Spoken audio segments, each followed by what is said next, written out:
हुई और बैठक में चर्चा हुई कि नीतीश कुमार को बीजेपी ने हिंदू त्योहारों की छुट्टियां कम करने को लेकर हिंदू विरोधी छवि बनाने की कोशिश की थी। उसी तरीके से इंडिया की मीटिंग में 5 दिन के विशेष सत्र को गणपति उत्सव के दौरान बुलाने पर बीजेपी के खिलाफ इंडिया रणनीति तैयार कर रही है।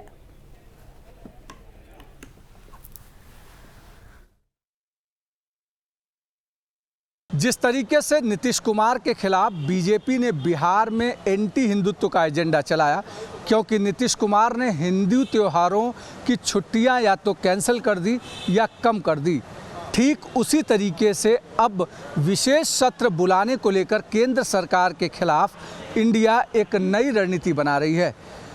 और ये विशेष सत्र चूँकि गणपति त्योहारों के बीच में आ रहा है, इसलिए इंडिया की बैठक के दौरान इस बात पर भी चर्चा हुई कि इस मुद्दे को लेकर जनता के बीच में जाया जाए और बीजेपी के खिलाफ ये माहौल बनाया जाए कि क्या बीजेपी भी एंटी हिंदुत्व पार्टी है क्या, क्योंकि ऐसी कौन सी मुसीबत देश पर आन पड़ी कि गणपति उत्सव के दौरान विशेष सत्र बुलाने की आवश्यकता पड़ी और इस विशेष सत्र के दौरान सभी लोकसभा और राज्यसभा सांसदों को सदन में उपस्थित रहने के लिए निर्देश दिया गया है।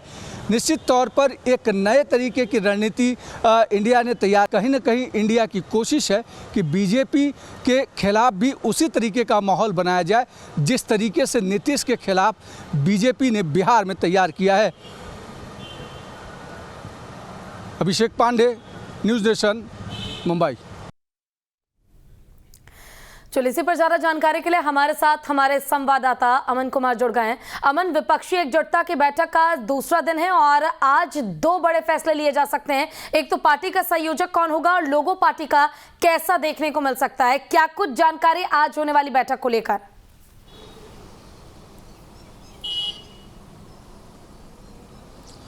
जी बिल्कुल पूजा, कल बैठक हुई थी, 2 दिवसीय बैठक है। कल इस बैठक में कई बातों पे चर्चा की गई थी। एनडीए को किस तरीके से टैकल करना है उसको लेकर भी तमाम जो नेता हैं वो बातचीत किए थे।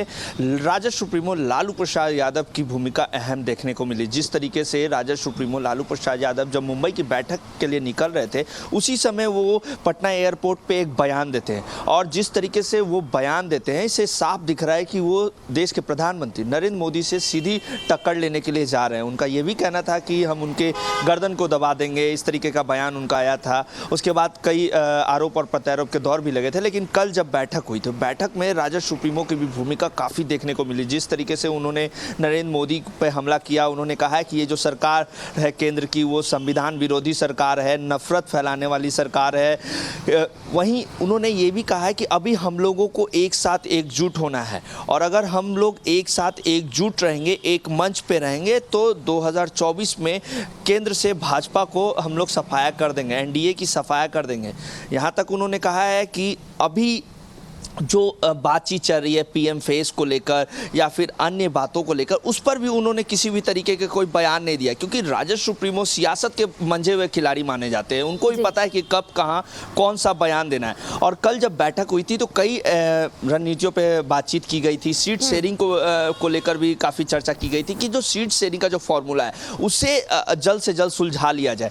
वहीं आज की बात कर लूँ तो आज जब बैठक होगी तो बैठक में कई बिंदुओं पर चर्चा की जाएगी, रणनीतियां बनाई जाएगी। वहीं संयोजक, सबसे अहम बात होगी कि संयोजक कौन होगा, उस पर बातचीत की जाएगी, क्योंकि मुख्यमंत्री नीतीश कुमार का नाम लगातार सामने आ रहा है कि संयोजक उन्हें बनाया जाए। लेकिन उसके बावजूद भी इंडिया गठबंधन में ऐसे नेता हैं जो संयोजक की भूमिका निभा सकते हैं। उत्तर प्रदेश की बात कर लूँ तो 80 सीट का लोकसभा है वहाँ, और वहाँ पे नेता विरोधी दल के रूप में अखिलेश यादव हैं, ममता बनर्जी हैं बंगाल में, अरविंद केजरीवाल हैं, ये कई बड़े चेहरे हैं। तो आपस में भी इस चीज़ को लेकर मंथन की जाएगी कि आखिरकार संयोजक की भूमिका में कौन रहेगा। अहम बात यह भी रहेगी कि पीएम फेस का उम्मीदवार कौन रहेगा, क्योंकि राहुल गांधी की जब से जो सदस्यता थी उसे खत्म कर दिया गया था, उसके बाद पुनः बहाल कर दिया गया। उसके बाद से ही जो कांग्रेस के नेता हैं वो तो मान रहे हैं कि राहुल गांधी हमारे पीएम फेस है। लेकिन नीतीश कुमार को लेके जो चर्चा बिहार से उठ रही है, लगातार आरजेडी और जेडीयू ये कह रही है कि नीतीश कुमार हम लोग देखना चाहते हैं जब देश के राष्ट्रपति के रूप में ठीक है। बिहार का कोई हो सकता है। ठीक है, मतलब देखना होगा कि आखिर आज जो बैठक होनी है इसमें क्या कुछ तस्वीरें और क्या कुछ जानकारी निकल कर आती है। लेकिन फिलहाल आपका बहुत बहुत शुक्रिया इस तमाम जानकारी के लिए। आप बने रहिएगा हमारे साथ, आगे भी अपडेट लेंगे आपसे।